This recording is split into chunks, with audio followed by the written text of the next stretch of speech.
Good afternoon, everyone. As it has been said, my name is Kevin. I want to take us through how, as a festival, we have to navigate through data collection, and especially that data nowadays is a very serious issue worldwide, and in Kenya, it is also being regulated by the Data Protection Act of 2019, and what this has and what are the implications as a festival when we are collecting the data that we collect. And when you hear of data, I'm sure we interact as the people who are here. We are festival administrators all the way from zonals or from the sub-counties up to the nationals, and at all levels we interact with a lot of data, and that is what I'll be handling. The Kenya Music Festival processes data of thousands of students, mostly who are below the age of 18, because most of our participants are below the age of 18, and therefore we have to be very sensitive with this data. And the Act, the Data Protection Act, imposes clear legal and ethical obligations on festival organizers. And all of us, as I've said, are festival organizers all the way from sub-county to the national.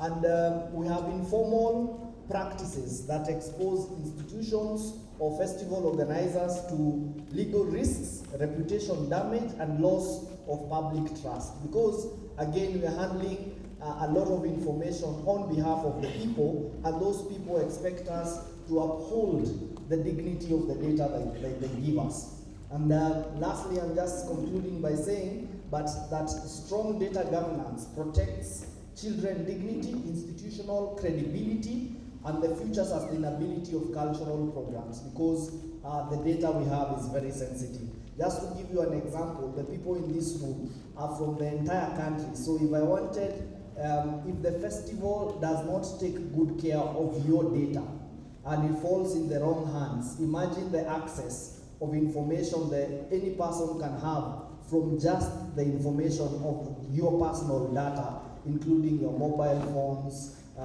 your emails, your names, your ID numbers. All that is data that needs to be kept well and sensitively so. And in the entire festival ecosystem, I want us to look at who are involved in the ecosystem of a festival. And we're saying this festival ecosystem is the interconnectedness network of actors involved in data generation, processing, and this includes the schools, county, regional, national, festival secretariat, adjudicators, teachers, media partners, sponsors, service providers, as well as audiences, because all these people are involved in the festival. In one way or another, they interact with the data that we have. The Act, the Data Protection Act of 2019 is the Kenya's main legal framework for personal data protection, and it applies to both public and private entities handling personal data.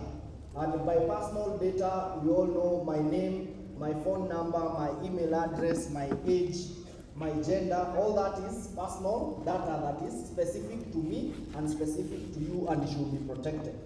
The law operates on a guided principle of lawfulness, transparency, accountability, and proportionality, meaning that if you have access to my data, you should treat it lawfully, transparently, accountable, and you should be accountable of the data that you have. And the provisions it provides enhanced protection for children and sensitive personal data. I'm being very particular to students because, as I've said, you'll find that close to 60 to 70% of the festival participants are below the age of 18. And just to emphasize, I'll not strictly dwell on the Act, but I'll look at what we as a festival go through and how we interact with it. Two key people I want us to understand. Number one is the data controller. And the data controller is somebody who decides what data is collected, why, and how. So take for example, your sub-county. You collect data, and you decide how do you use that data. How will you collect it? and for what purpose. Then if you're doing those things, then you're a data controller. The other person who is very critical is somebody who is a data processor. This one decides how data is handled, but does not own or decide the purpose of that data. And the perfect example I'll give you is the person who is recording this session. He has a very specific purpose. We have a workshop, come take photos and videos. Okay? So he decides how data is handled. So he will handle the data that is collected, that is video and photos, with his gadgets or equipment, but does not own, because that is property of the festival. Are we together? So when I say Kenya Music Festival is a data controller, do you understand now how Kenya Music Festival is a data controller? Perfect. So Kenya Music Festival qualifies under data controller under the Act because it determines what data is collected, why it is collected, and how it is used.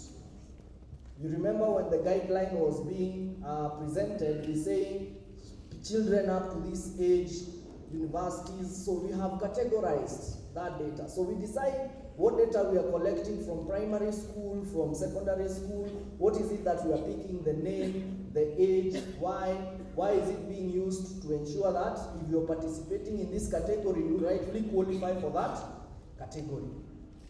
Okay, then we have issues like adjudication sheets. They are information that is written on the adjudication sheet, and it is written for a specific purpose, to help the adjudicator feed or to help the system, the festival know what is needed out of adjudication for a specific, and it is the festival that decides how data will be used. Okay, so data is processed across schools, county, regional, and national level.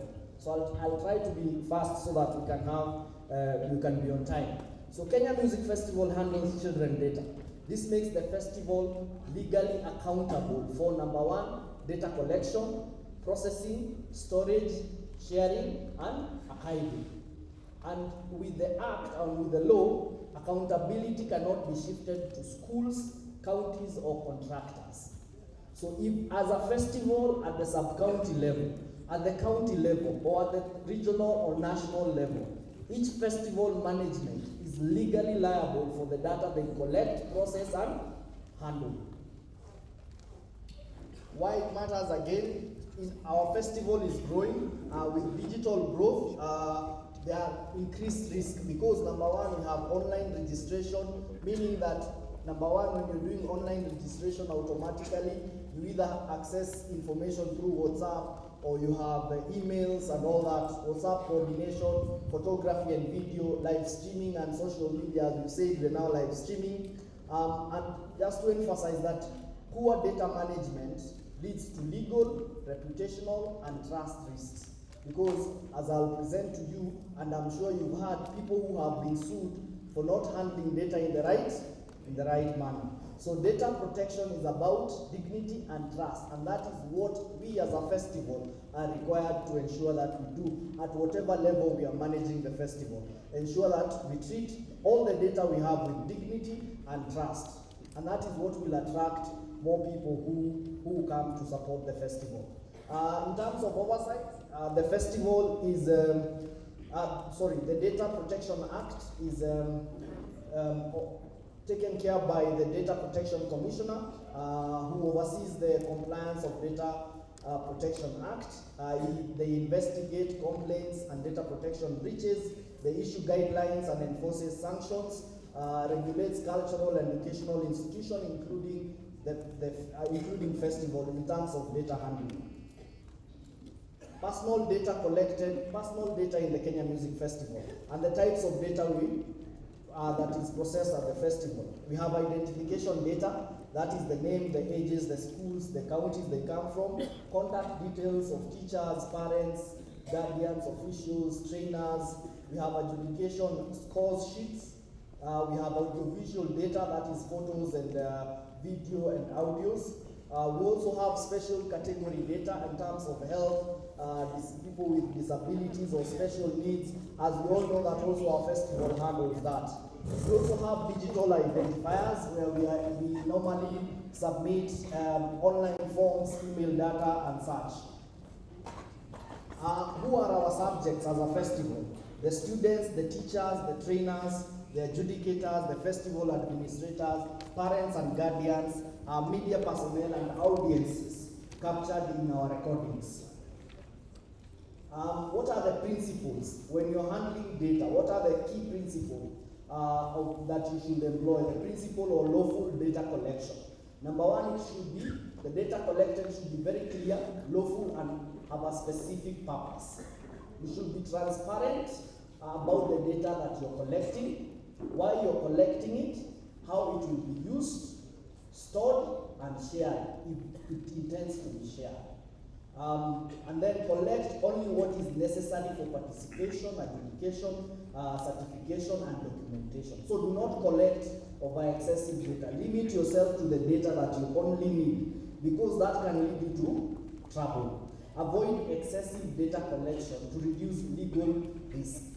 And then ensure you obtain explicit parental consent for children data. And we'll just go into the guidelines that were highlighted on how, as a festival, especially at the executive level, we are trying to mitigate the risks involved. And then ensure that there is separate consent for participation, photography and video, live streaming and archiving, and then promotional or commercial use. There should be explicit consent for all those. So if you intend to monetize, to promote, to commercialize, it should be explicitly said, and we'll just show you examples. Practices. One, we should ensure that we restrict access to personal data only to authorized people. So take for example at your sub-county, county, regional, or national level, who handles data? Do they have explicit authority to handle that data? Is there a written format where we appoint you as a person handling this data, so that that data does not fall to people who are not permitted to handle it? Ensure handling of adjudication record and participation data is secure, so that then where do we store this data? When the festival is over at the county level, where are those records kept? Very important. Are they secure? Avoid informal storage of personal devices. Because if I store the entire festival data on my phone or my laptop, and then it hotel, what happens? And that is data that may be required way later. And then we should always ensure at the respective level of festival, we should treat photographers, videographers, media partners, all of them, they should be treated as data processors. Remember what we say, because they are processing data, and there should be an explicit agreement that they are doing this service at whatever level and for what purpose they are going to use that content. Because we may find the content of children being uploaded elsewhere in the name of they were participating in the music, and it may bring legal issues and implications. Control the use of WhatsApp groups and personal emails, especially when we are handling this data. Because you may come and as a festival, let's take a festival official, you come and record content on the stage. Say you are the county secretary or the treasurer of a county festival, and you record. Nobody will ask you because you are an official, right? You go ahead and upload that content on your personal social media. Are you permitted to do that? It may generate some very good attraction to your pages. People will like what you've posted, even on your status. But do you have the explicit authority to post that child on your personal platform? You can be sued for that.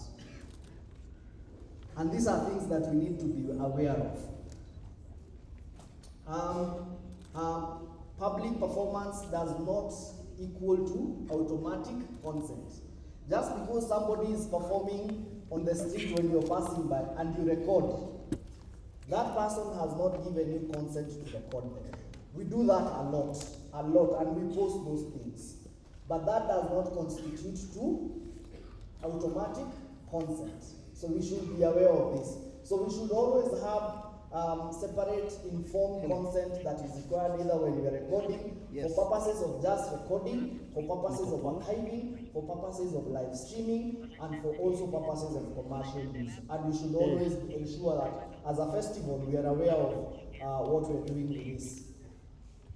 In terms of data storage, retention, and archiving, protect all physical and digital records from unauthorized access, loss, or accidental disclosure.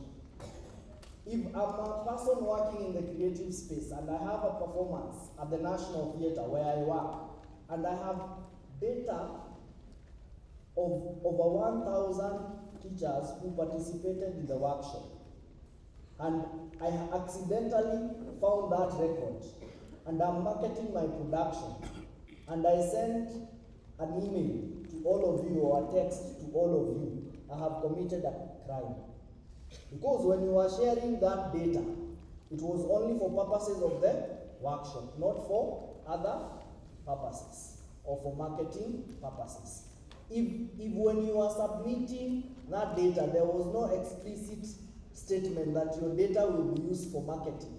And sometimes you don't read those things, especially when you get into a website and there are cookies and they state, do you accept all, do you reject all? You should be very keen on what you are accepting and what you're not, and what you are rejecting, and for the purpose in which you're doing that. So use secure storage when you're storing data so that it does not go outside where it's supposed to be. Define clear data retention schedules, operational records, legally required archives. For how long are you storing it? For what purposes are you storing it? Is it being stored for research? Is it being stored for archival purposes, for commercial purposes? You need to be very, very precise. And if you're doing that and you're not using the data, also ensure that you decide how you're going to dispose the data. What this means for KMF, there is no automatic right to keep data indefinite because we have this data. So we should come up with policies on how we should discard data that we have, say, of 10 years ago. Is it still of use? Do we need to keep it?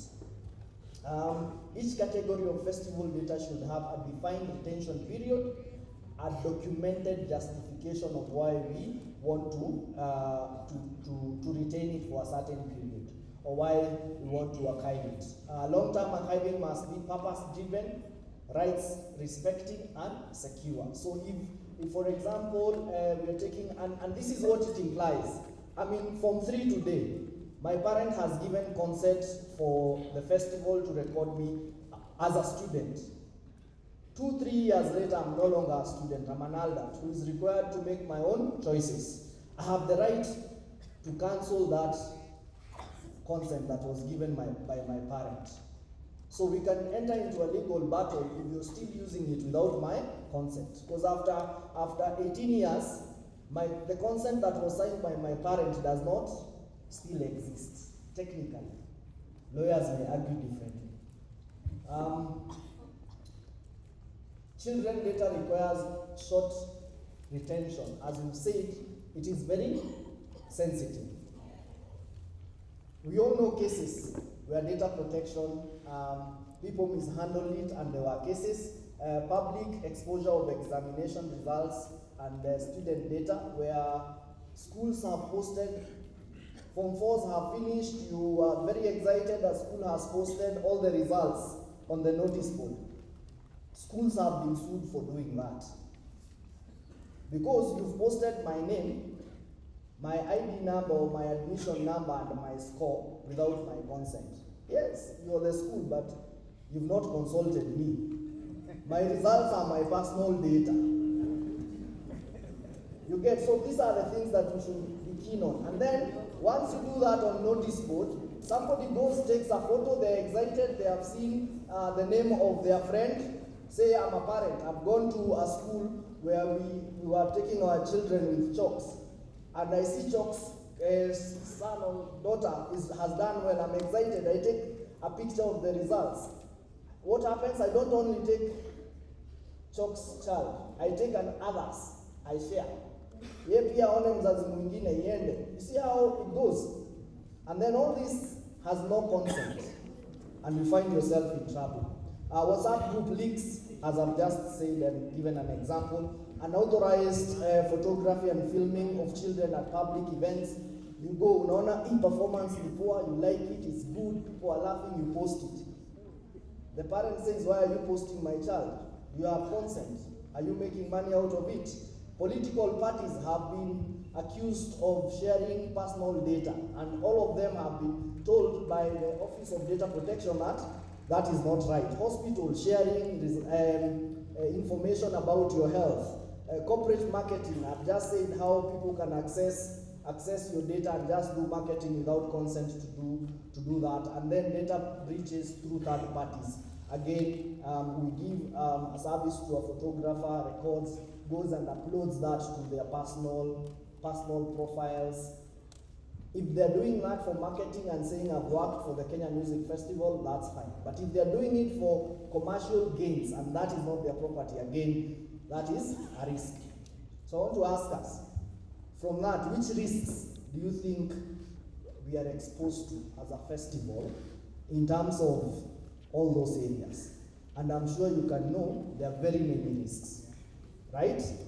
Because this data tuko nayo and we don't know how to handle it, and we don't take it that serious, but it is a very serious affair. What we need to do as a festival is institutionalize data protection governance. We should be registered with the data controller. We should appoint a data protection officer, define clear roles of reporting all the way from sub-county to national, who is handling this data. This is something that we should be really doing and ensure that it is in place. And then we should develop and adopt core data protection policies in terms of ensuring that we have all the required policies. I'll rush through that. And then control third-party access to our data, secure digital access, conduct data protection impact assessment, train all our stakeholders like we're doing, define data protection and archival rules, and then engage Office of the Data Protection Commissioner. And with that, I just want us to take us to the guidelines. There are things that were mentioned. I have to show you how we're trying to be very keen on what we are doing. And I'll take you to page 4 of the guidelines. And the whole section, number 16, that is on intellectual property, image rights, and data collection. So we are saying, number 1, intellectual property compliance and ownership. What that clause, those 3 clauses are trying to say is that when a festival participant is coming as an institution, if you're coming with material, you should ensure that you own copyright to the material you're coming with. If you're using songs or works that you're not the author, ensure that you correctly acknowledge who the author is. If you need rights to use it, ensure you use it. We're also saying all materials that come to the festival, from the school or from the individual writer, composer, all that IP still belongs to you. Okay? Number 2, participation consent requirements for institutions and parents. We're very specific here. We're saying where a participant is a minor, the participating institution shall obtain written consents from the parents, from the participant parent or legal guardian.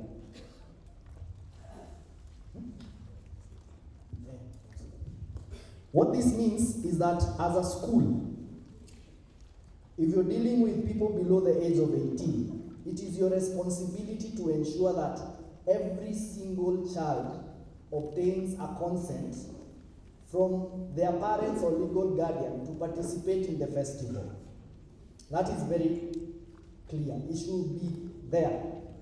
We are going further to say that as an institution, you will further be required to say and commit that as the head of institution, you have obtained all the required consent forms, you have them, you have kept them, and you're signing a consent to authorize the participants, now as the head of the institution, to come to the festival. And we have two forms in that regard. Let me see if I can project.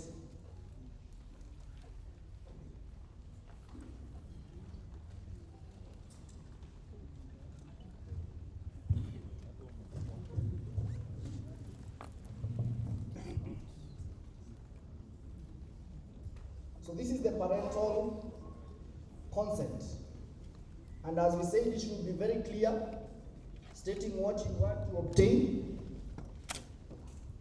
I'll not go through it, all of it, but it says, I, parent legal guardian of the student people named, do hereby consent for their participation in the Kenya Music Festival. And the things they are consenting to is number one, recording and use of media, promotion of KMF on social media platforms. That is, we record that content, we post it on our socials for promotion. And this can be given access to our partners who we are partnering with. Number three is privacy and consent, that they acknowledge that their children will be in those images. They're giving us access to collect the data that we are collecting as a festival. They are going to indemnify and waive any liabilities that may arise, and that is effective from the time that they participate in the festival. And of importance, there are two clauses here. I am providing this consent and indemnity voluntarily without any form of coercion, pressure, or intimidation. So if a parent refuses, as a school, there is nothing you can do. You cannot coerce them to sign. And then, that they will waiver claims, demands, or rights related to use of recorded media during the Kenya Music Festival. This does not say that somebody cannot sue the Kenya Music Festival. It only says in case we are sued by maybe a third party using, the parent shall not come after Kenya Music Festival. Okay? The second consent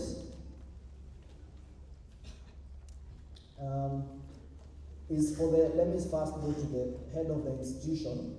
So once you have collected, and we want you not to, by the time you're signing this institutional consent, or by the time the head of your institution is signing this, you should have received all the consents from the parents.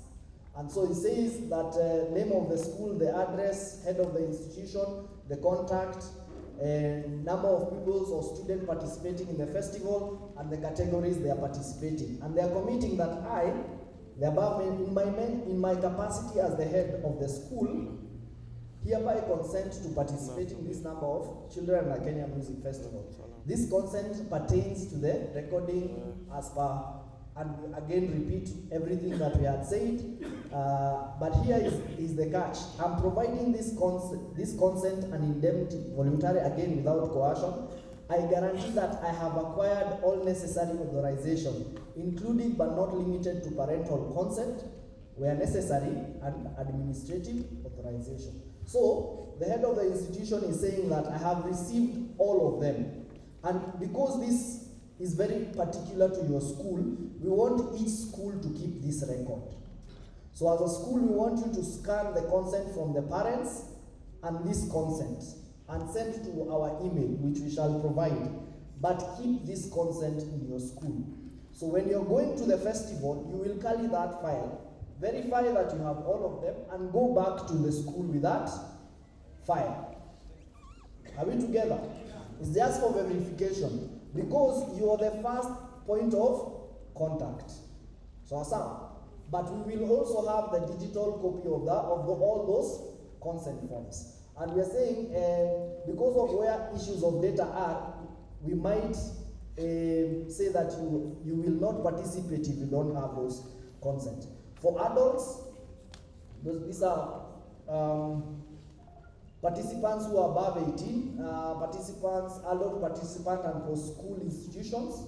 Again, this consent form is being forwarded by the institution. Is, for example, is the university, the contact person, again, the consent that we had said. And then because Because this form now, if it is for university, it will be simple. Because every participant has the right to sign their own form. There will be just one form where they write their name, their ID number, and signature. So it will be simplified because they are there and they are the people consenting. Those are the consent forms in terms of how we expect that to be done. And then in terms of image rights, again, we are saying that we shall collect and process personal data of participants, including their names and all that. All data collected shall be processed, stored, and used in compliance with applicable data protection and privacy laws. Ownership and use of recording. The festival reserves the right to record items, performances, rehearsals, and proceedings of the festival. I'll not go to all that. And then the festival shall retain all rights to record, reproduce, distribute, broadcast, stream, archive, publish, and monetize such recordings, whether directly or through authorized partners, for educational, promotional, archival, commercial, and other lawful purposes. The festival may upload on its social platforms and monetize recordings of the festival. All proceedings generated from such content shall be solely applied towards advancement of the festival and its activities. So all the money that will be generated, we are declaring that at some point we may monetize this content. But we're only monetizing the recorded content. Remember, we say that you still own the intellectual property to any material that you presented at the festival, and those materials shall only be used for purposes of participation and adjudication. Yeah, with all that, I want to end there. I know I'm out of time. Thank you very much for listening to me. Thank you so much, Kevin. Ladies and gentlemen, I'm sure the last part of this presentation has left us thinking. How many of us are thinking? I don't know what you are thinking, but it's good that we are thinking. Because many of us are guilty. Whenever we go to the festival, we record so many videos. And we share so that our competitors know what we are doing. Others take photos and we share. And even some of us have YouTube channels where we just take the material and do what? Channel onto our YouTube channels. Ni sawa tu. Ladies and gentlemen, I don't think there is any question. Who would like to disapprove me? I don't think there is. That is a comment, it is not a question. One there. Can we have a mic for her, please? Where? Is that also a comment? Okay, a second one. Thank you so much. Two of them. There is one there, right in the middle, there is a lady, and it's Shujai. Pale katikati, simama mwalimu wa kuona.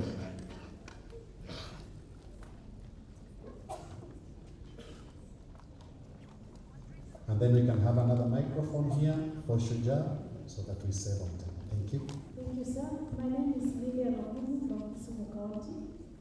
My question goes to the age of the performance.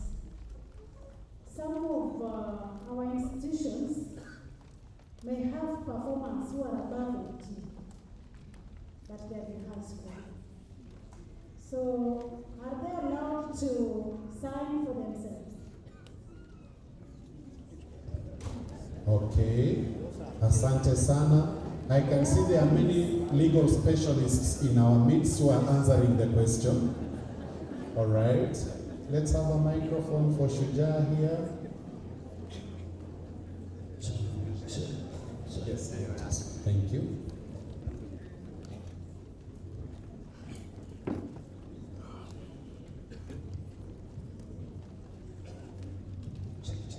Thank you, Bwana Presenter Kimani, for that very powerful presentation.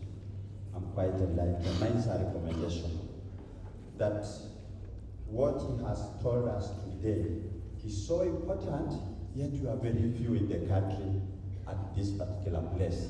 Is there a way such a presentation can be taken down there to the regional levels, up the sub-county where the majority are, so that we know what is happening I'm just recommending that such a presentation then you share, or someone will send out the regional or something so that we can all gain from it. Thank you. Thank you so much, Shuja. Do you want to say anything, Kevin? Please. Thank you. I think we all know you recognize as an adult if you have obtained the necessary identification documents that can recognize you as an adult. You will be 20 years, but without any identification document recognizing that you're an adult. In that case, you still have to seek the parental guidance. Yeah, and thank you, Sylvester Shuja, for that suggestion. Yes, I'm sure the chair will consider that. Thank you so much, Kevin. Ladies and gentlemen, I would like to take this opportunity again to thank him for this wonderful presentation. If we have got any other issues that we'd like to raise, he's still around. We can find some time so that we interact with him. A hearty clap for him, tafadhali. Asante sana. Mr. Maya, am I in order? All right, thank you so much. So ladies and gentlemen, allow us to move to the next presentation. In the next presentation, I'll be chairing my mom. So I don't know how to chair her, but I'll try my level best. And I know she's a mommy to many of us. If she's your mommy, please raise your hand up. We see. Mom, you have many children. Blessed are you. She has been introduced many times today. Professor Emily Akuno, a professor of music of the Technical University of Kenya, and currently serving as the Vice Chancellor of Jaramogi Oginga Odinga University of Science and Technology.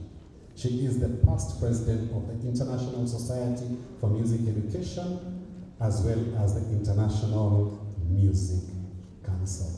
Ladies and gentlemen, she brings a lot of knowledge to us. May I stop there so that we have more time to listen to her than to listen to me?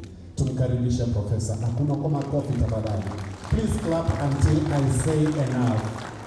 Please clap until I say enough. Can we have some professor claps now?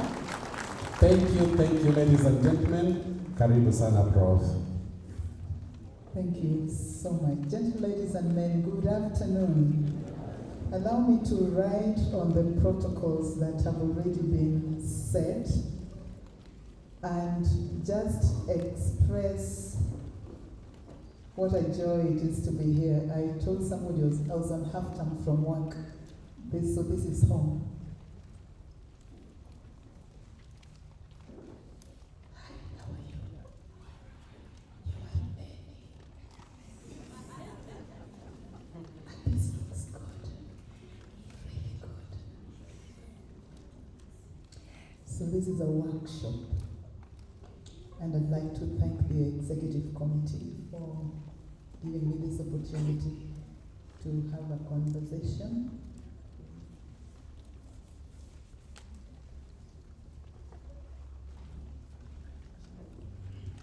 And by definition, workshop is a shop where there's work. So just be ready to do some work. I'd like to request, it has done that thing that it sometimes does by refusing to show what it should show. By the way, welcome home.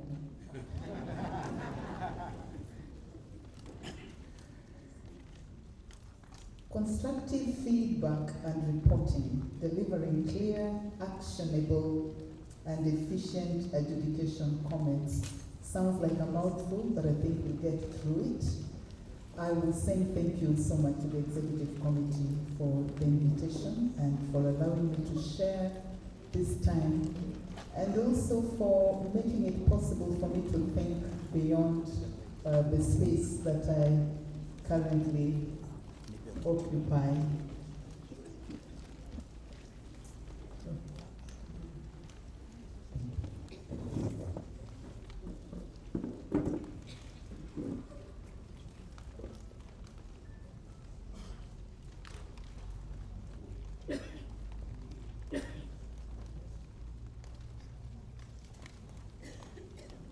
Thank you so much.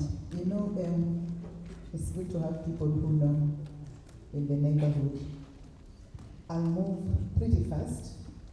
It's going to be very interactive, and I'd like to ask you, even as I talk, it is okay to put up your hand. There will be 2 microphones available, and you can ask that question or make that comment, and we shall go on. So I might not leave time at the end for question and answer. I'll try and see if we can accommodate them. Meanwhile, that nursery school, are you here? The nursery school that's going to perform? Mwalimu yuko? Good. And we had some 2 university students who are going to sing. Are they there? Where are they? There's one and another one. Wait. Over there. Good. So there's work. Everybody has, I was going to say, a piece of pen and a notebook. A notebook and a pen and at least a piece of paper. So we will do some adjudication because we want to agree on what is the best way to communicate, and for us to decipher what the best way to communicate might be, we need to know what it is that we are communicating and why we are communicating. But we're talking to ourselves as adjudicators. So, before I go there, an appreciation, and I want to acknowledge everybody who is here with us, and I've mentioned that the procedure is going to be very interactive.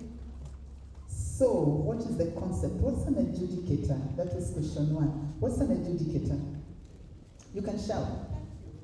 Oh, we are online, so we need this. What's an adjudicator? Hello, are you there? Can you hear me? I cannot hear you. Come on, what's an adjudicator, people? An evaluator of presentations. Say that again? An adjudicator, in my opinion, is an evaluator of presentations. A moderator of a presentation. Excellent. No answer is wrong. So that is excellent. Evaluator. Evaluator. Wow. Not evaluator, but evaluator of a presentation. Evaluator. There's one word there. To evaluate. What does it mean to evaluate? To assign value? Okay. Is there another response somewhere there? Okay. An adjudicator is a judge of a presentation. A judge of a presentation. Would it therefore mean, would it imply that to evaluate and to judge are similar or the same thing? They're close. So when you're adjudicating, you're evaluating a presentation, you are judging something. One more, please. And gentlemen, it is okay to talk. Yes, there's... Sorry, Jackie. Jackie, you can talk as it goes to a gentleman. Hold on. 1, 2, 3. 1. An adjudicator is a person who attaches value to works of art. A person who attaches value to works of art, specifically works of art. Yes, sir. A person who makes value judgment. A person who makes value judgment. There was a gentleman, I thought he was here, but there's a lady. Yes, ma'am. An adjudicator is a person who gives, who makes an observation and gives critique on something. Who makes observation and gives critical? A critique. Gives a critique. Makes an observation. Did you hear that procedure? You don't just come up and attach a value judgment, but you make an observation. Yes, sir. An adjudicator is a person who listens to a performance or competition and makes a fair judgment. Listens and then makes a value A fair judgment. Fair. I like that word. Okay, I see the boy child is away. Come on, let's have these two. There are two here. And then if you, for those who have not talked, there'll be another question, okay? So here we go. Yes, sir. Okay,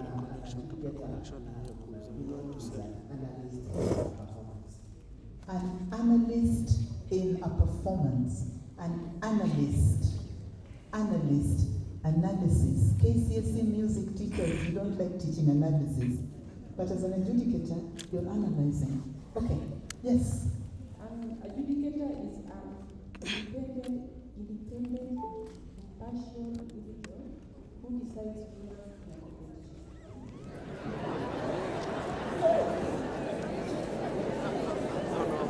Independent, impartial, who decides the winner in a competition. Chair, can you go home? I have a different opinion. Oh, you do? Where are you? Yes. After the presentation has been done, an adjudicator is someone who decides who proceeds.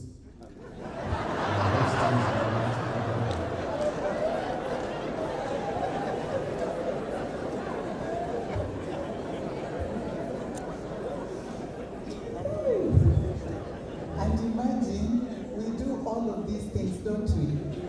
And sometimes unconsciously, because you see, you have these 10 people coming to make a presentation, and you listen to each one, you listen, you analyze, okay?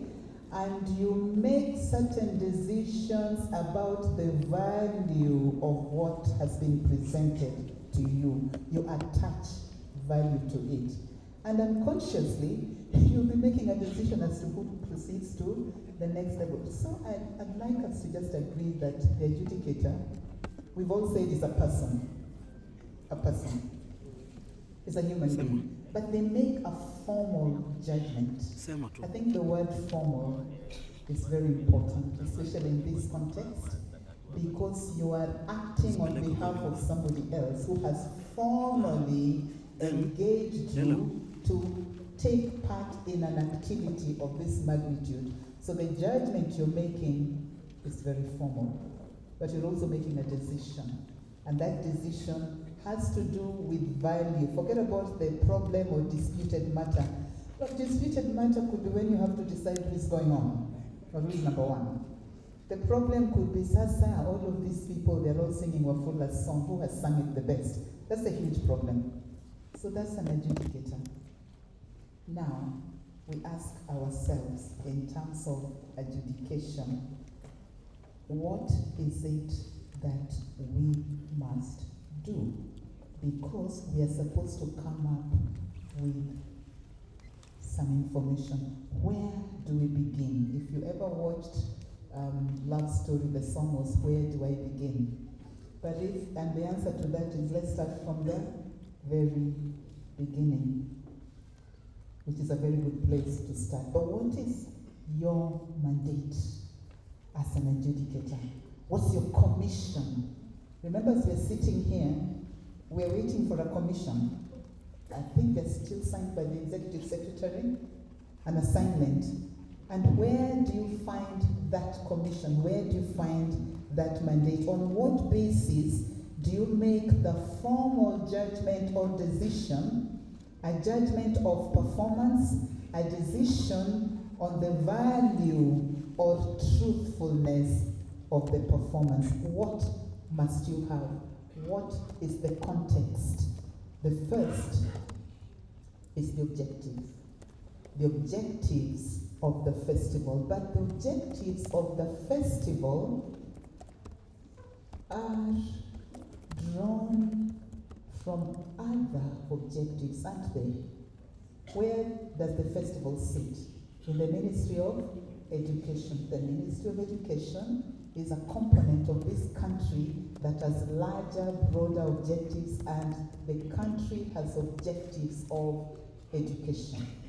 And the objectives of the festival reflect the objectives of education. So you've got to go and start by knowing the broad objectives of education, but now specifically the objectives of the music festival. You've got your document, your festival Bible. Yes, the objectives are there. I'm interested in the second objective, the one in the middle. Can somebody with a microphone read it out for us? That second objective, it has to do with nurturing something. Nurture artistic skills in music, dance, and elocution for career development. Look at it. There's something that is to be done, nurture.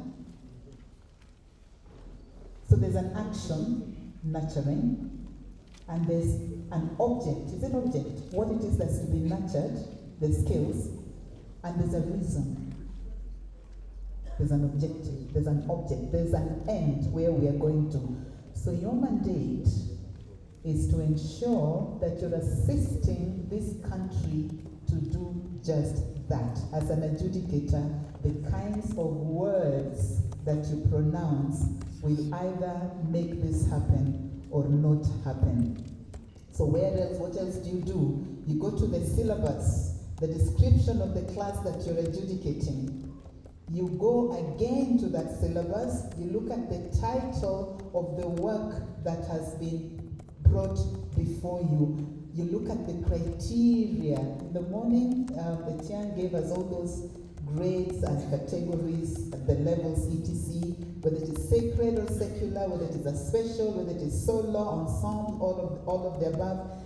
Friends, that is the context of the report that you'll be writing. That is the context of the value that you'll be attaching to something, the value judgment that you will be making. That is the context within which you will be generating some feedback and delivering the same. Now, in all of that, what are your expectations? You can't just walk in blank. You must have some expectations, right? You must be excited about something or anticipating something. What do you expect to see on stage? What do you expect to see? There's an age set. There's a certain number of people as per the curriculum, male or female. You expect perhaps to see some movement, some formations. You expect to see some functional wardrobe. You expect to see speaking faces. When I say speaking faces, does it make sense? I'm glad it does. You also expect to see some talking hands and postures. In the performing arts, one of the things I learned is that the first impression lasts so long, it is difficult to eradicate it. And for most of our stage performances, the first impression is visual. What you see. And I'm sure as adjudicators, sometimes you have seen a team walk sloppily onto the stage like that. And then they open their mouths and sing and you say, wow, where did that come from? Because you didn't expect. The visual and the oral just did not speak to each other. So the physical appearance happens before the sonic stimulus is experienced. This first impression catalyzes the formation of an attitude from the word go. So as trainers, you've got to make sure that your team understands that their posture is extremely important. Their posture will draw attention to themselves even before they start performing. Even their uniform. Remember those high schools where the tie is somewhere down here instead of up there? That speaks volume. It speaks of indiscipline. If your artist cannot be disciplined, they're not going anywhere. How did I get there? I was talking about what you expect. What else do you expect? What do you expect to hear? The sounds that you hear. here, you kind of expect to have some cohesion between what you've heard and what you're seeing. There's some congruence that is expected. Whether when you see little ones and you hear very low sounds, you might try to find out if they're only lip syncing. There are those expectations. You expect to hear whether they are singing in unison, multiple voices, etc. So these, what you have expected and what you actually see, give you the phrases, the terminologies that you're going to use in your report. There's a unity of resources that come together in a performance, and this needs to be made known to all, despite the age of the performance. So my nursery school, when they'll be coming up to perform, I'd like you to just watch that as well. But then a question is, once you've seen all these and heard all these, how do you pronounce your value judgment? And who is your target audience? Who are you speaking to? Wrong English. To whom are you speaking? The third thing that you expect of yourself is presence. And I think this is important. There was once I was adjudicating with the late Boniface Nganga, and I think it is Anthony Njagi who caught us enjoying a Maasai dance. And that's the picture he took. You know, we were just like, those, they were really in the dance. You could see from their posture, you know how somebody comes here and leaves and the next time they're over there, they're all in a straight line, same gestures, it was excellent. How do you get to understand or to analyze this work of art? You've got to be there. You've got to be present. You've got to understand and see so that you relate what you've heard and what you're seeing to what you expected. What did you expect? It's in the syllabus. What are you seeing? What are you hearing? What's on stage? You also need to be present to decipher meaningfulness, and I'm not being philosophical at all. I am simply saying that that work of art means something. It communicates something. And then you're asking yourself what possible meaning that team may be bringing. And I think it's important to note that there's usually more than one meaning in a performance or to a performance or to a song or to a text. And maybe as an adjudicator, you'll be asking yourself that for this context, which of the many meanings is the most appropriate? Which one do I find best suitable or suited to this occasion?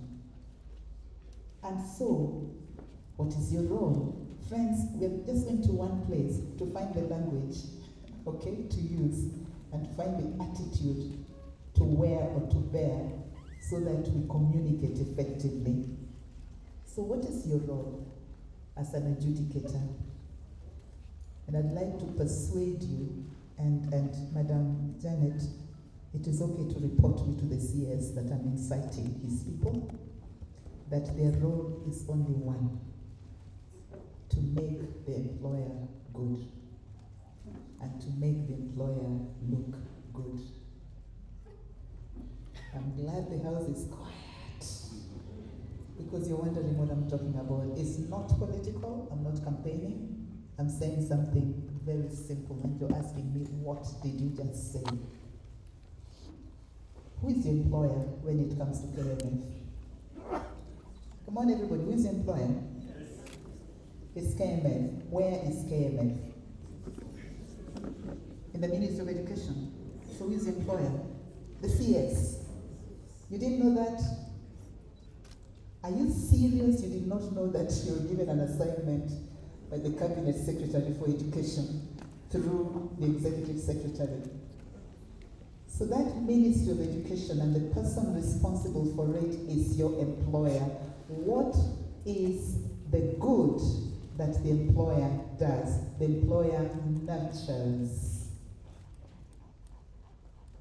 And the employer therefore builds. And that is the goodness of your employer. You've got to make your employer good, and you've got to make your employer look good, which means that as an adjudicator, you've got to nurture, you've got to build.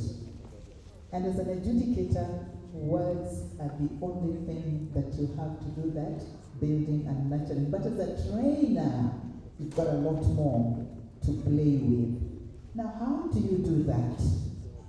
Number one, in your preparation, how do you prepare yourself to adjudicate? You've got to understand how this space of the festival contributes to your employer's looks. And that is through understanding the objectives of education, the objectives of the festivals. And friends, and I'm not apologetic about this, but I'm not going to mince my words about the significance of this festival in the development of young Kenyans. It is a stated fact. So let's not beat about the bush. That's what we're about. The development and excellence in the arts have an impact on the totality of one's growth. And education is all about growth. So when children grow, your employer looks good. Your comments and the way in which you deliver them will cause growth or death. It might not be physical, it might be emotional, psychosocial. And so my question to you is, friends, are you able to make your employer look good? The second thing that you must do is you must know what it is that success. No, you must know where your role as an adjudicator fits in that big picture. Because through your words, you stimulate the growth by giving factual information in an acceptable, accessible, and emancipating way. You're going to be giving factual information, make a judgment, a value judgment, but it needs to be acceptable. And it needs to be accessible. The person listening to it must be able to understand it. But it also needs to free the performer or the trainer, not, what's the opposite of freedom? The other one. Okay? So what is it that will make your judgment, your pronouncements acceptable, accessible, emancipating? Number one, factual and relevant to the age, to the class, etc. Number two, reasonable. Don't bring the way I performed 2 years ago to my performance today. That's not reasonable. It needs to be understood. It needs to be in a language that the targeted audience will conceive of. And it needs to release energy. So it needs to release anxiety, but instead unleash confidence. Release anxiety, unleash confidence. You also need to know the syllabus, and that's why we've been urged everybody to have it. Then we need to acquire a vocabulary of adjectives and adverbs, all of those ads that encourage and nurture and sometimes even resuscitate, so that you have words that are applicable and can be understood across contexts. A question, for example, how do you tell that PP1 child that they need to be involved in their performance? You can't tell them you need to be involved. So what language do you use? You also need to acquire the skills. You also need to develop resilience, stamina, and perceptual skills. Why do you need these? You start at 8 o'clock, you'll probably be going on until 5. You are not allowed to fall asleep in the middle. So you do that in your preparation. You also do that in your conduct. Now the activity. The way you hold yourself while the performance is in progress. Are we there? You cannot look bored even if you are. You cannot look disinterested or inattentive. You've got to be there, glued to the performance. Then what you say, the vocabulary, your choice of words. Incidentally, you know your choice of words is a factor of what you think. You must also... My work is easy because I use ClickUp. Here's how I keep track of all my tasks. But that too is a factor, not factor, but factor of how you think. And so, in short, as an adjudicator, your thinking must transform to that of a builder, of a nurturer, and perhaps a creator. You've got to have positive images of a person through their work of art. It's time now to get to some work. I can pause briefly for comments and for questions because I promise we'll be interactive. Comments and questions. The microphone holders are ready to move around. And if you don't ask, those who call me mommy, you know, I ask for you and you answer. So I have a question. There's a question. Yes, sir. In such situations, I find it helpful to focus also on the positive, not just necessarily the negative things that they did. And in addition, focus on those things that they can improve. So I find that as a great guide to comments. Excellent. And that's what I call nurture, isn't it? Beautiful. Thank you. I would like to hear another gentleman talk. The reason I'm saying that is because I have two sons. One of them has already brought me a daughter. The other one will. Come on, gentlemen, speak. Okay, ladies, help your brothers. A comment, a question? Are you waving or your hand is up? There is a hand towards the back, on the second aisle, towards the end. If a microphone could reach, or if you could just rise and project.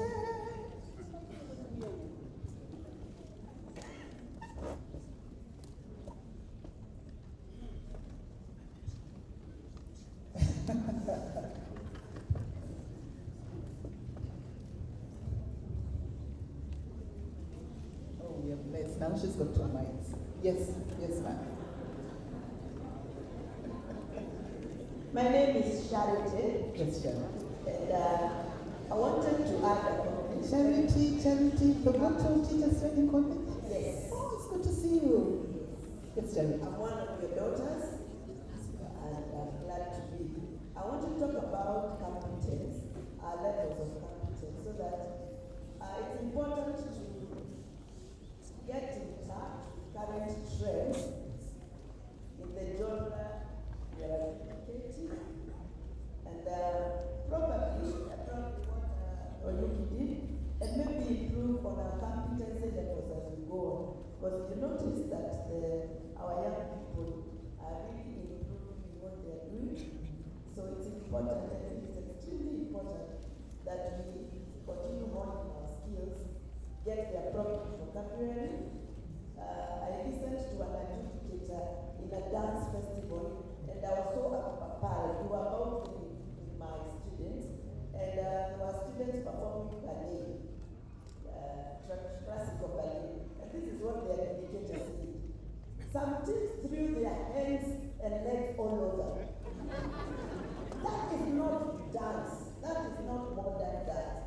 And my students asked me, what did you teach us and what did you say? So I think we need to agree that it's important for all of us to continue honing our skills so that we are better at the job. Thank you.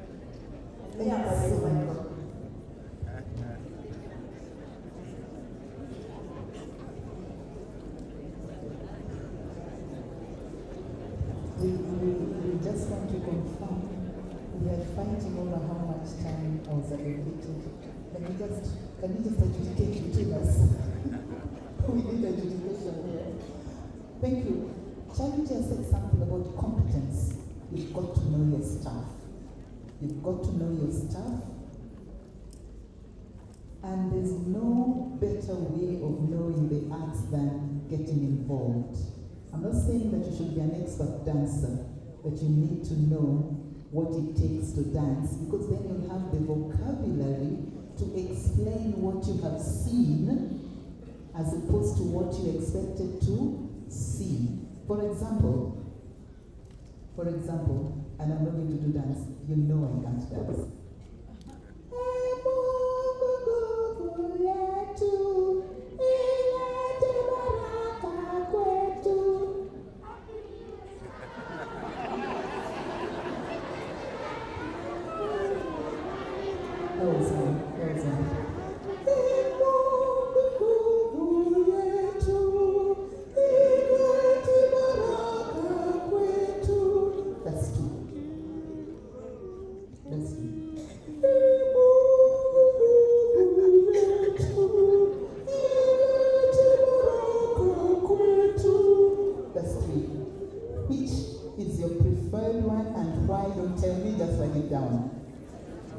And if you do not have an inkling as to how any of those sounds came out, you will not know how to advise to do the correct thing.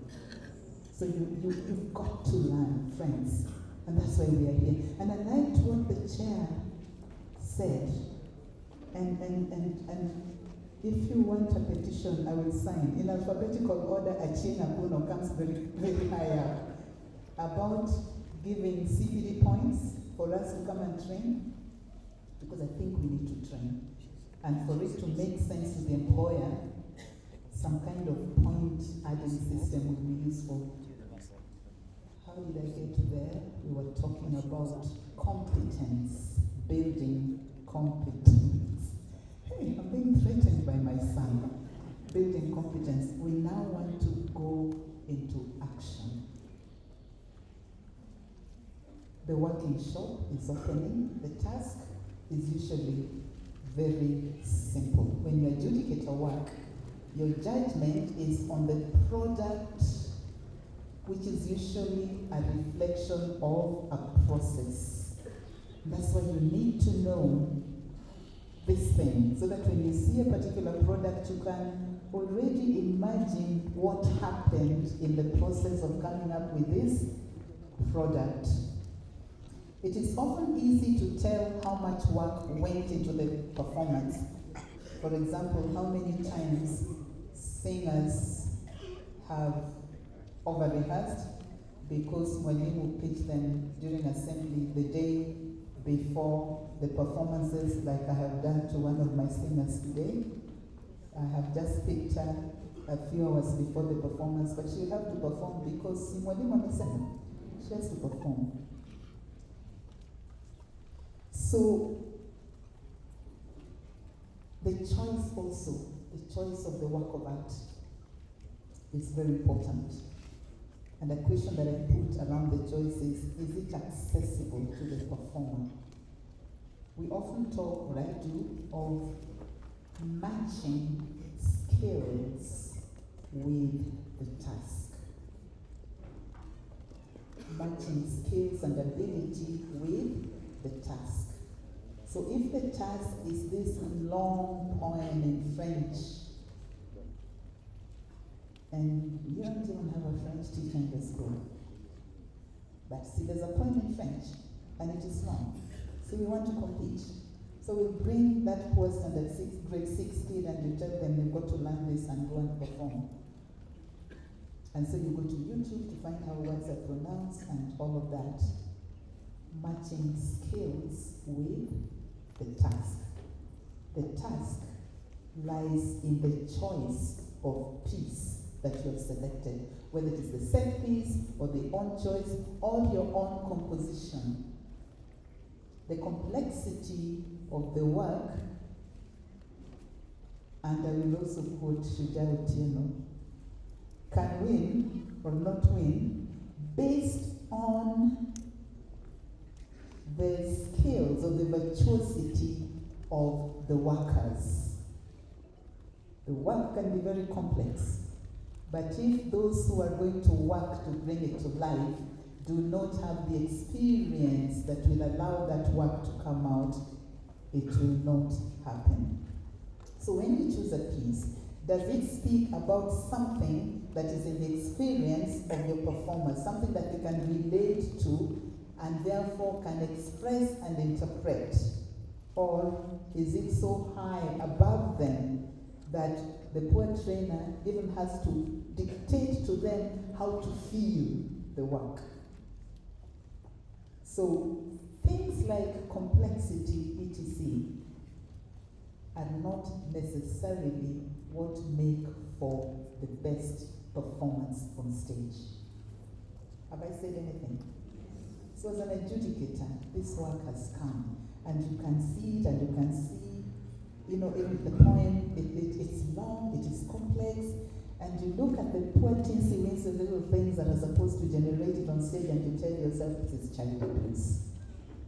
Let's be cautious about that. Let us not confuse festival standards with complexity and thereby give young artists extremely virtuosic, complex works. So a comment on choice is likely to go to the trainer. As an adjudicator, when you make a comment about the choice, you're likely to be talking to the trainer. So you can pitch your language appropriately, because it is the trainer who needs to match the assignment with the skills to choose a piece that sits well with the performers. But when you talk to the performers themselves, what are you telling them? Okay? So as you adjudicate, consider the product, decipher the process, talk about the choice, really speak of relevance. Relevance of what? And relevance to whom? So we're starting to work. Who of us only adjudicate elocution? Elocution only? Do we have anybody who only adjudicate elocution? Just raise your hand again, please. Well done, well done. Those who do both elocution and music, song, dance, nakadalika. Okay. And those who do only song, dance, instrument, music only? Good. We've got two pieces. We've got two pieces, and I'm going to ask my artists to please come on stage. I'll start with the nursery school. We have verse, whatever it is. Wabi director, you should have been here already aligning your children on stage. And remember, we watch them from the way they start getting on stage. And now, do we have enough space on stage? I hope we do. What is the nursery school? Emilia Kuno Nursery School. Please come on stage. Please take the stage. And adjudicators, your work has begun. Adjudicators, your work has begun. Toto, mwalimu wako huku. Marshall. And you can see the tomato children running, eh? Meanwhile, the Emilia Kuno universities, please get yourselves ready. The two soloists.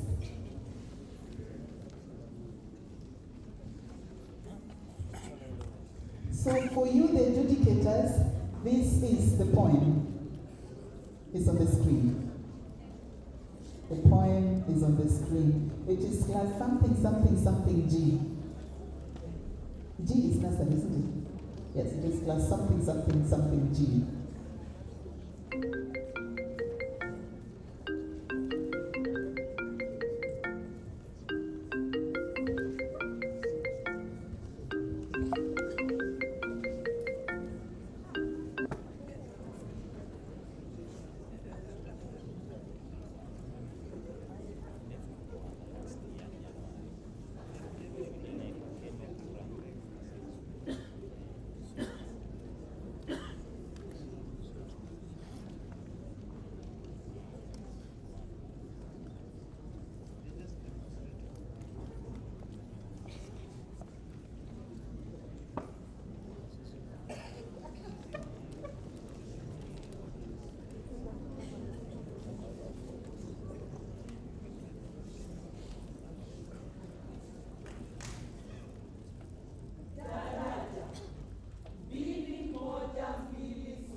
Did I say it is composed by Emily Akuna? For Emily Akuna Nursery School. Everything is Emily Akuna. Great. Let me do this. I want to stay down here and I want the other microphones to roam. So I would like to hear comments. Just one word. Any adjudicator actually want that to go, so I will climb on stage.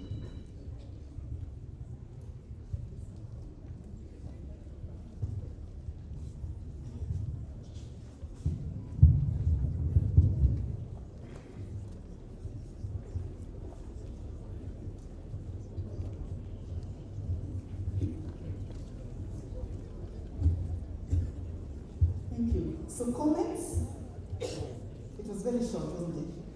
But I'm sure as a seasoned adjudicator, you can say something to the trainer, to the performers. Come on. Yes, right over there. Usually the icebreaker is the most important. Oh, there's one here. Two. Okay. Right. Please, just lift yourself up. Just rise up. Those who want to make comments, please stand. Yes. Okay. Thank you very much. The language of the poem is to the level of the learners. Thank you. You have commented to both the trainer on the choice and the composer.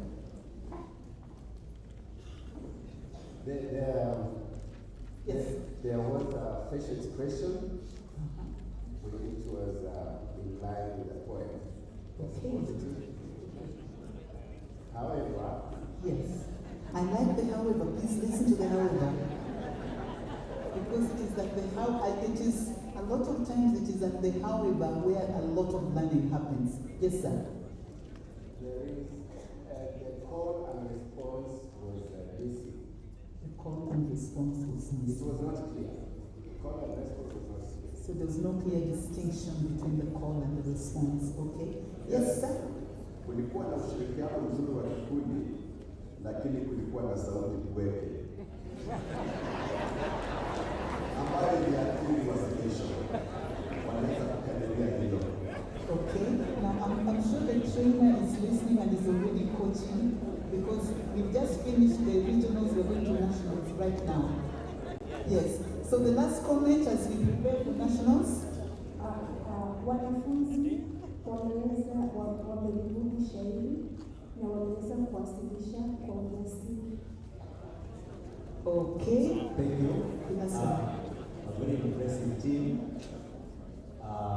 All the participants involved. However, in a choral, you don't expect a solo performer. Therefore, you may want to have them have it as a choral verse, not where we have a choral and response. Thank you. Thank you. However, you note that it is C and R. So this is a set piece that has been given. We expect a call and a response. But I like that. There were two more here. There were two more here. Yes. Ujuzi mzuri na wafiki kiwango cha wanafunzi. Thank you. Over here. Washiriki walikuwa wazuri sana, isipokuwa kulikuwa na sauti kweke, na pia kuna baadhi ambao wanaendeleza na umri wao kama wachana kabisa.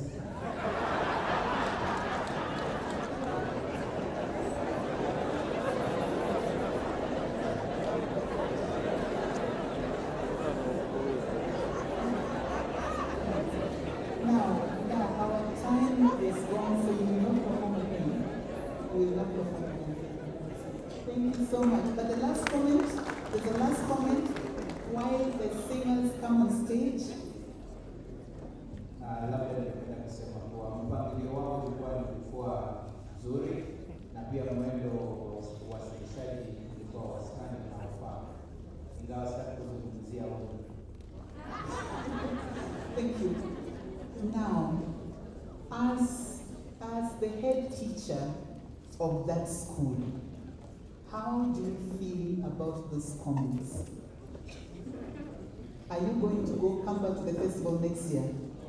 Because the comments have been positive. There were some deficiencies detected, but it has been voiced to you in a way that makes you say, I must try this again. Not, I'll never go back there. You get the difference? Now, we are moving on to the next piece.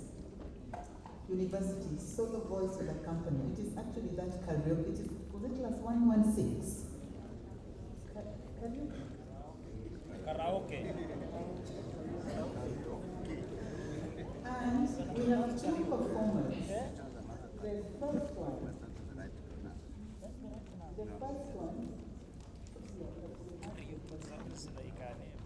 The first one, see, the teacher found the syllabus, and the festival is tomorrow. And the teacher had her sing another day, and said, si unaenda kuimba, and your huyu anakuja kuimba.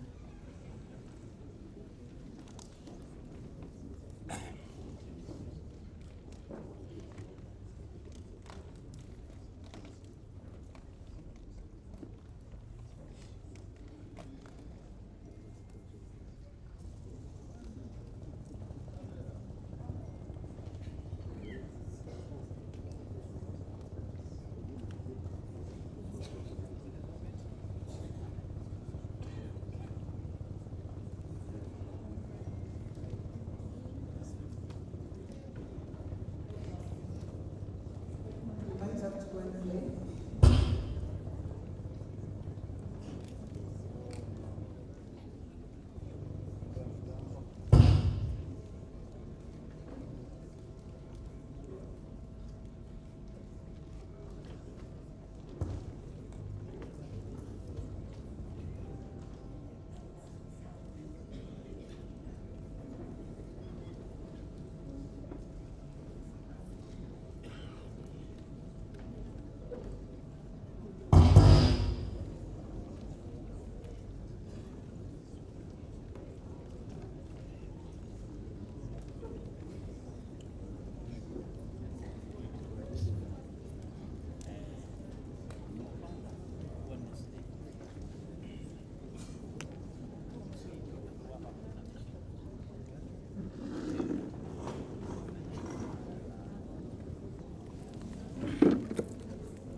hope you're educating, okay?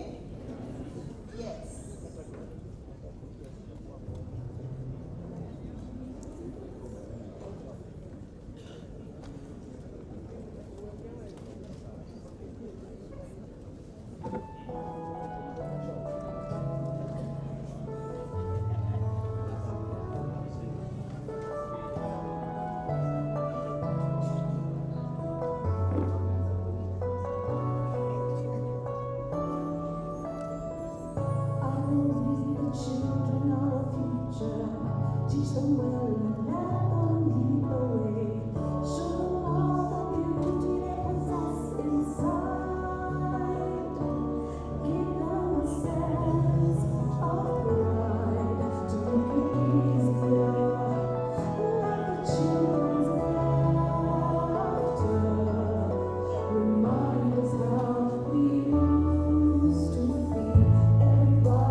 Being told there are no adjudicators for music in this hall.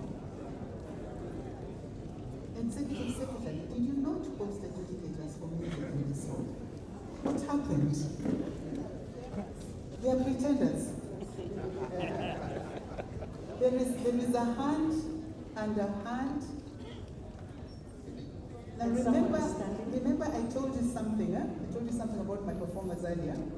Okay. Yes, ma'am. I'm your daughter.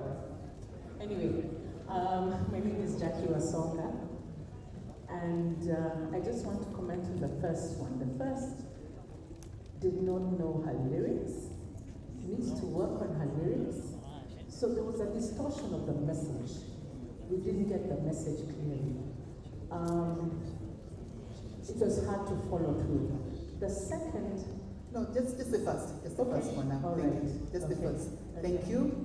And as trainees here, we're also adjudicating our own adjudication, all right? Yes, sir. Okay, thank you. My name is Nyaga Josephat. The first one, the instrument sounds are high and very noisy, not delivering the message. Okay. Are we talking about the balance between the voice and the instruments? Okay. There's a hand right over there. There's a lady ready to speak. Yes, ma'am. Let's. Thank you. Yes. I think the first performer had a problem with phrasing. Yes. That was brought about, I think, by poor articulation. The articulation, the words, led to it affected the accentuation. So the meaning of the song did not come out clearly. Thank you. The last one, I want to hear the last one because there's a comment I want to make. I wish the trainer not to punish the performers, because they just waited for the festival and woke up and pushed the performance to perform. Now, my question is 1. 3 comments plus 1. The first 3 comments. Is this girl going to go back to the festival? I want her to go back to the festival. So I need 1 more person to nurture this performer. Just Yes. 1. The first performer was confident. Was very confident. The only thing that has let her down was the trainer who made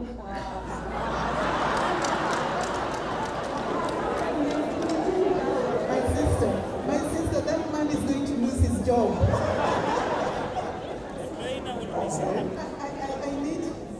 I'd like to comment on the performance, and we really appreciate what we have seen. And let's be encouraged. However, there are 1 or 2 things that need to be looked into despite the good performance that we saw. The performer needs to work on the enunciation. The performer needs to work on generally the presentation, but we really, really encourage and we are happy with what we see.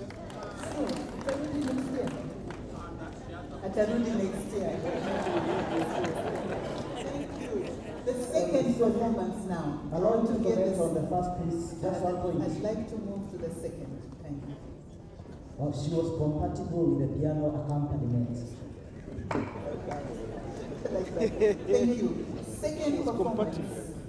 The second performance. There's a hand right here on the 1 to 3rd row, second column. 3rd row, second column. Right to your left.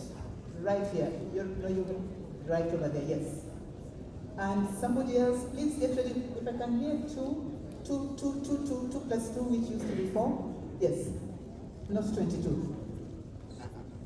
A very confident performer who enjoyed her piece. Okay, right behind you. And there's somebody speaking there. Yes? Okay. Yes, thank you. I cannot get a command from Over there? Over there, yes. Okay, for the second performer. Do you sing bass? Yes. Thank you. Okay, so the second performer was very confident, and there was a good emotional connection with the lyrics. So I liked it.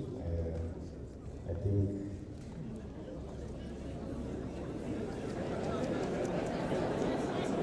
Okay, thank you. Yes. Yes. Was it the next level? Thank you. Okay, Thank you. Yes, here. Thank you. For the comment for the second presenter, she was audible enough, and she was able to, the diction was coming properly. So the word was clearly. Thank you. Thank you. Thank you so much. Let me stop there. I might need protection from the chair. So the report. Thank you so much.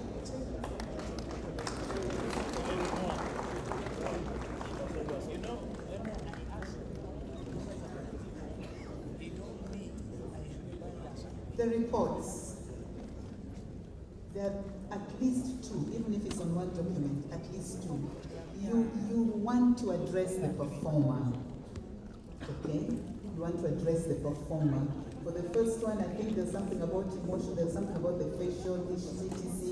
How do you get 6-year-olds to understand that they need to be in that performance? You might have to ask them, you might have to write to ask them, how can you show me how you feel when mama comes back home with a banana? You know, a language that they'll understand that will do what I just did. That's 1. 2, so how do you challenge that performer to get involved, to express the content of that material? without saying but, without saying however. And there are ways of doing that. And for me, I heard a bit of it. We picked on what was weak and we suggested how to convert it into what is strong. The trainer is always the choice. Always the choice. That is one. But two, also time that you put into training. Actual training. Many of us do not train. We drill. I think there's a difference. And training is not just letting them cram the words and the sound, but it also has to do with, did you see the nursery school, how they were walked onto the stage? That's training. You guide them into becoming performers. And it will have everything, including their posture, including how they breathe, including where they put their head, including how they open their mouths in order to sing, and how it is to project. Instead of shouting, they're singing loudly and not shouting. The composer, the creator, the choreographer, usually we are looking for the unity that there can be amongst all the resources that come to play in the work of art. When it is a song, you've got the music and you've got your lyrics. Are those two agreeing? Okay? And for them to agree, even things like the speed of the music, the harmonies, they must come together.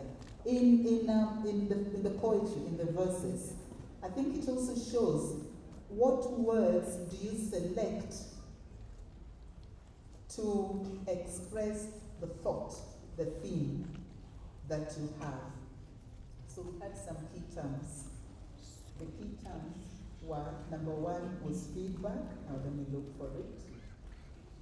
The first word was constructive. And what is that? Building, helping, giving life to. And we know that at the festivals, emotions run pretty high, don't they? So you need to take good care of the hearts and the minds of the artists. And you need to say some poor trainer's job. So be gentle with your choice of words. People invest a lot in attending the festival, and participation is not costless. It's really costly. So let's be kind. The second word is feedback. What you feed back to the person. It is response, it's returning. It is causing the other to receive or to consume. And you're going to cause them to consume your thoughts, your value judgment. By the way, these ones are not in a dictionary, they're just in my head. Then there's reporting, providing information, providing exposure to what? To some information. You actually release your opinion, your perception, your judgment, which is supposed to be informed by facts. So it has to be factual. There is the word delivering. Has nothing to do with a labor ward, but it could very well be a labor ward process. It's a process, it's handing over, it's handling, it's communicating, it's persuading. So as I am delivering my report, I am persuading you to understand my thoughts about your performance. The word is clear, unobstructed, accessible, communicative, easy to decipher. Then there's the word actionable. Oh, they're not moving because I'm not moving them. Actionable, something that can be done. The purpose is to nurture. So the purpose of your comments is to ameliorate. So there must be key words that are doing words, spoken to one of the three players in the production, the creator, the recreator, and the coach. Efficient, the fewer the words that you can use which carry the meaning, the better. Not repetitive, not beating about the bush, and not overzealous either. The adjudication comments, I find this to be a value statement, a pronouncement of opinion that is based on facts that are presented and knowledge of the environment. A verdict on the extent to which the content that has been presented is a true output of the context. So in conclusion, gentle ladies and men, the Kenya Music Festival is a site for growth. It is an avenue that this esteemed government of the Republic of Kenya uses to nurture learners in the expressive arts. It is also one that serves as a learning platform for very many of us, including the trainers and the composers. The adjudicator can make or kill the festival through comments that attract unfavorable responses or through comments that elicit a lot of joy and traction and bring us back. Therefore, please choose your words carefully. Arm yourself with some to-the-point words that address multiple audiences so that you will have chosen clear phrases that comment, that question, and that instruct. Gentle ladies and men, I thank you.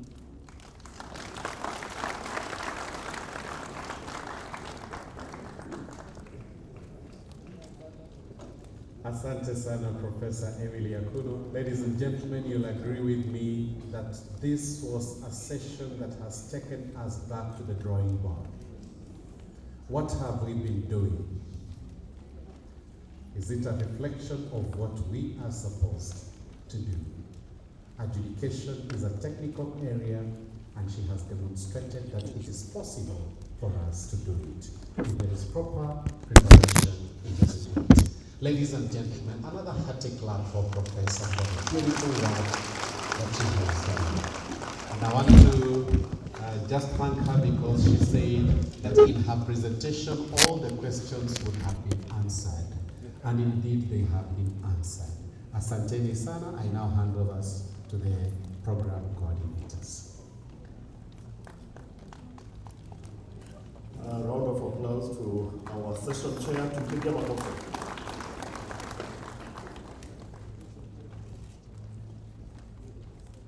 Thank you, Dr. Wafula, for that, for those two sessions. I was just wondering, since morning I'm hoping that we are doing some self-evaluation up to where we are. And please be honest. How many of us think that given the opportunity, you would honorably want to disqualify yourself? In other words, do you have the wherewithal? Do you have what it takes? Or you might want years to be at this for a little longer. Well done. And thank you very much, audience. We've been very patient. And I want to say on behalf of the program management, we are happy. Tomorrow is another day, even as we look forward to yet another day that is packed. This was day one. Despite the hitches of Kwanzaa, we were able to settle down and indeed catch up. So tomorrow, we would like to do it better. I didn't say you are folding your stuff. I was just preparing you for the last presentation. And let's put our hands together as we welcome the last presenter of the day. And this is none other than the Executive Secretary, Kenya Music Festival, Madam Janet. Nakumbusha tu kwamba kesho anapomaliza saa 6 rejea tuwe tumejisajili by 7:30 a.m. so that again you can be able to catch that seat in advantage position just to be able to take up what the day has for you. Madam Janet. Good evening, ladies and gentlemen. And this is our last presentation. Well, I want to most sincerely thank you for your patience,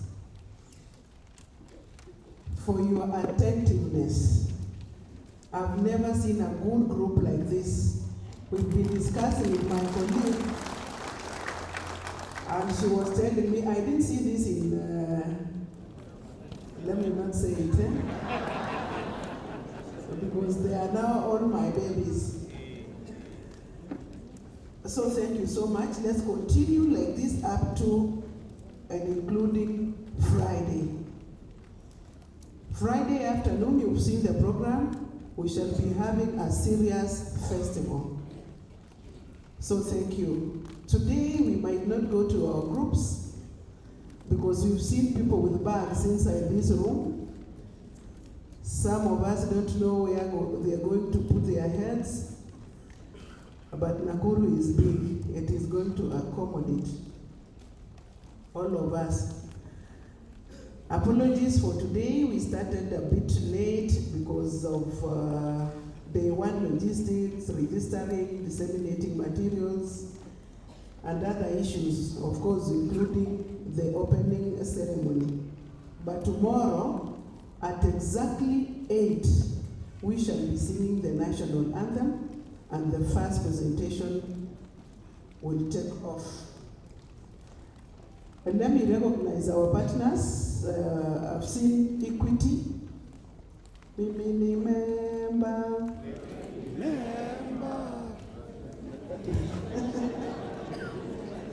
Thank you. And then we have Communication Authority.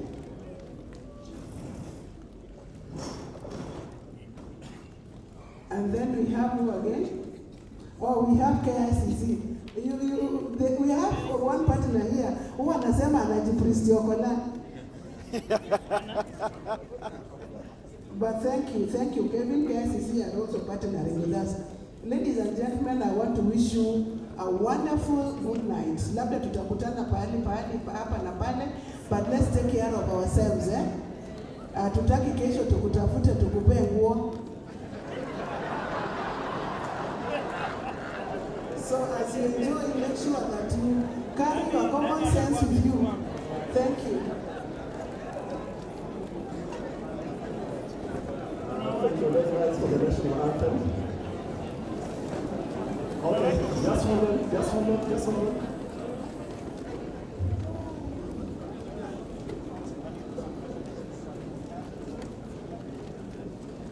I'm told Sepu is also around. Sepu, thank you. Thank you, Sepu. We will have time to present tomorrow. Thank you, our partners. We appreciate you a lot. Upstanding with the right etiquette of the national anthem.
Ndio nataka